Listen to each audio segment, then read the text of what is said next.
Hello, everyone, and welcome back to Classic Comics. So today I'm reviewing Superman Red and Blue.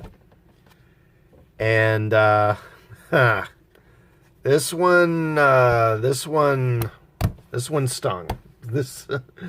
Okay, so this is an anthology.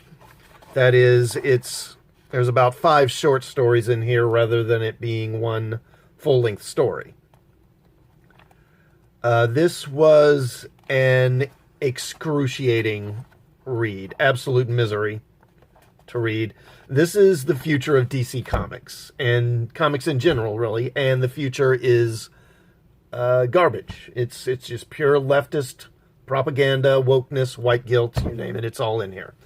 So, and how did this even get published? Don't make any mistake. DC is just as woke as Marvel is now, and it's only going to get worse. Okay, so let's get into this thing. I'm just going to skim over these stories a bit. Anyway, the first one is by John Ridley. It has no title, which I think is kind of telling. Anyway, Clark is sent to this Eastern European nation called Lubana to interview this oligarch named Kozlov. Now, while he's traveling there, he reflects on the last time he was in Lubana. This was years ago during the Cold War. And he went into Lubana, even though, you know, it being a communist country, Eastern country, he really wasn't supposed to go in, and stopped this train crash from happening. And this is when we get the white guilt stuff, the white privilege stuff. So I really thought that I was a Superman, that nothing could affect me, not forces of nature, not the laws of nations. When I saw an emergency, never mind that I had no authority to enter. I was going to do what was right. I didn't care about cold wars or international borders. Why should I? I'm Superman.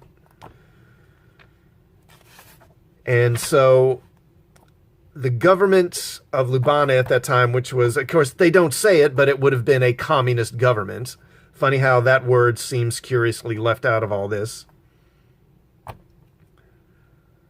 They have some kind of artificial kryptonite that robs him of his powers. So then they catch him and they take him and throw him in this Gulag, where he's held prisoner for 8 months. And while he's a prisoner in the Gulag, he's tortured on a daily basis. And the guy Kozlov, who he's now going to interview, was the guy that ran the camp. So he escapes with Batman's help, although they don't show any of that. And this is his first time back in Lubana since then. So, yeah, this is all about Superman having his privilege checked, and about taking Superman and humiliating him and dragging him through the mud.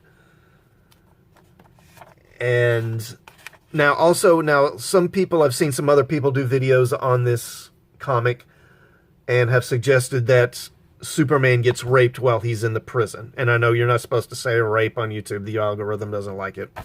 You know, whatever. I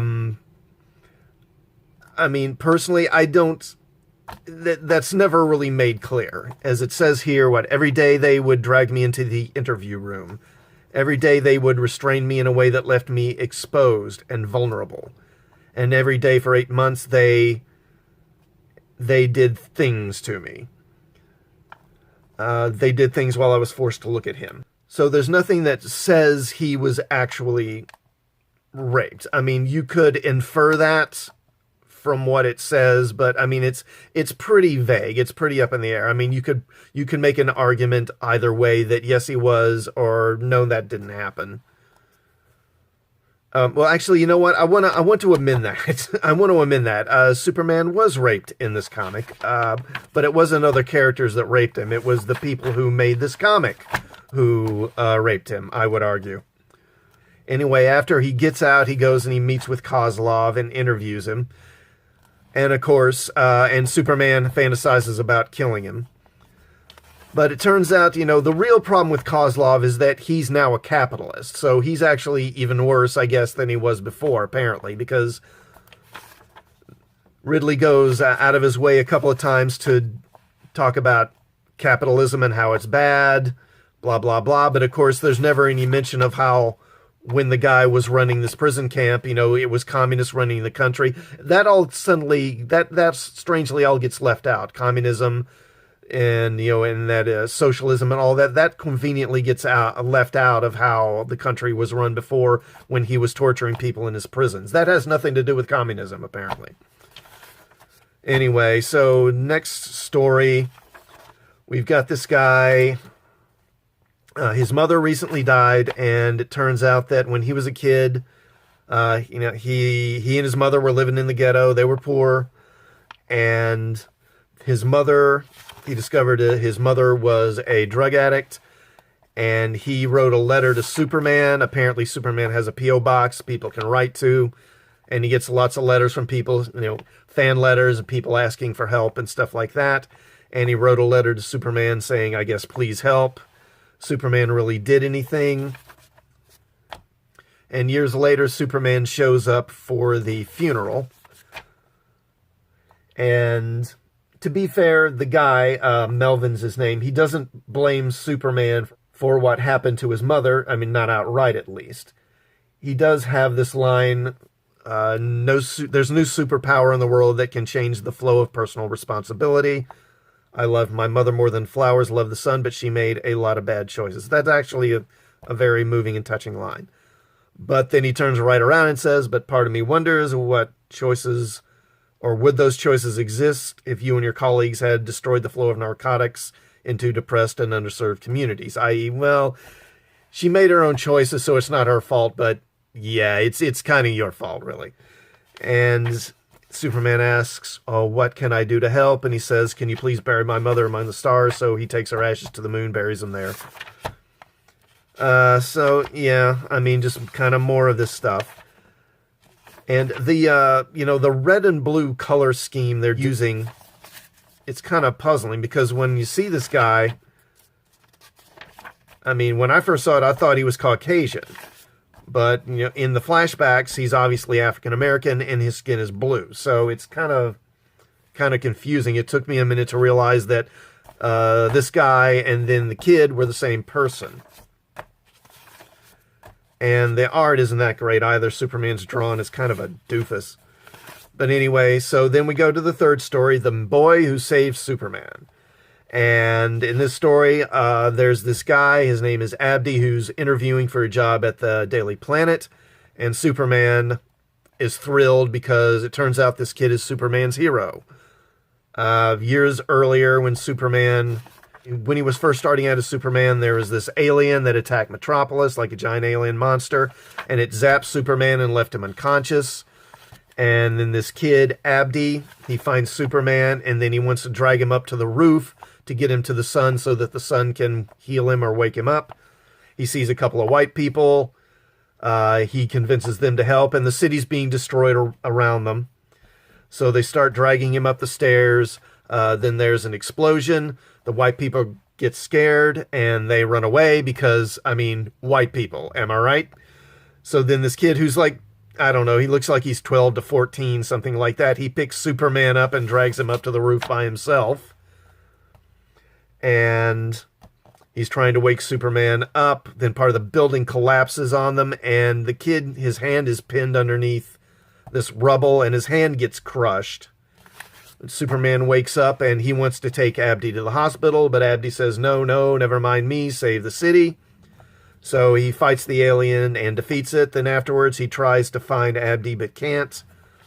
And now all these years later, Abdi is here at the Daily Planet looking for a job because he's become a photographer. And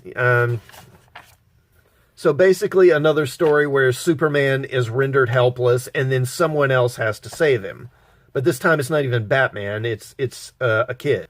Notice that every story is either Superman becoming helpless and he needs someone to save him, or Superman is a failure in some other way. Anyway, then we get the story Human Colors, it's called. And there's this creature, which it turns out is one of the imps from the fifth dimension, where Mr. Mxyzptlk is from. And it has removed all the colors from the world and put them in this box, because it was going to take the colors back to its dimension and decorate the place or something. But And no one remembers what the colors are now. Somehow they've all forgotten what colors are. And so Superman's like, what are colors? And then the creature explains the colors. And then they have this kind of discussion about, it's kind of philosophical about colors and what do they mean and what do they represent and what impact do they have on people. And then the creature decides, you know what, I'll let you have the colors back. They're in this box. You can do what you want with them. And he leaves. So Superman mulls over whether he should let the colors back into the world. And in the end, he lets out the blue and the red. Although this blue looks, honestly, it looks more purple to me. I mean, it's not awful, but it's just, the art is not particularly good. And it's just like, why even bother with this?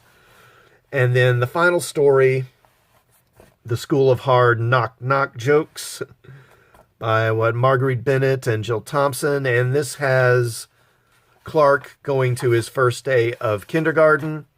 And, of course, he's worried and scared and wants to make friends. But he turns out to be popular. He makes friends. He tells jokes that people think are funny. He can do some things like he's good at painting and impresses the other kids. So after the first day at school, he's happy, but then he notices there's this girl that everyone kind of ignores. No one wants to be her friend. And he wants to befriend her, but he's afraid if he befriends her, then he'll become unpopular. And he kind of wrestles with the dilemma.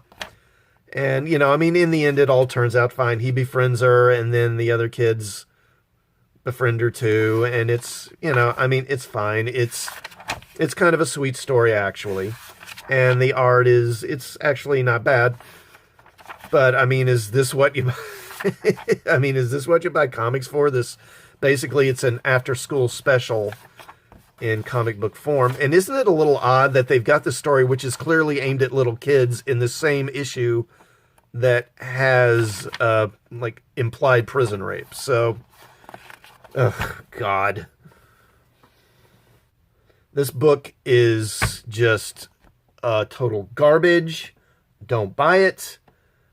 I mean, I would give this a thumbs down, but that doesn't even begin to describe how I feel about this woke leftist drivel. I'll just toss it across the room. So, please hit the like button before you go, and please do sub to the channel and hit the bell for notifications, and I will see you all next time. Thanks for watching.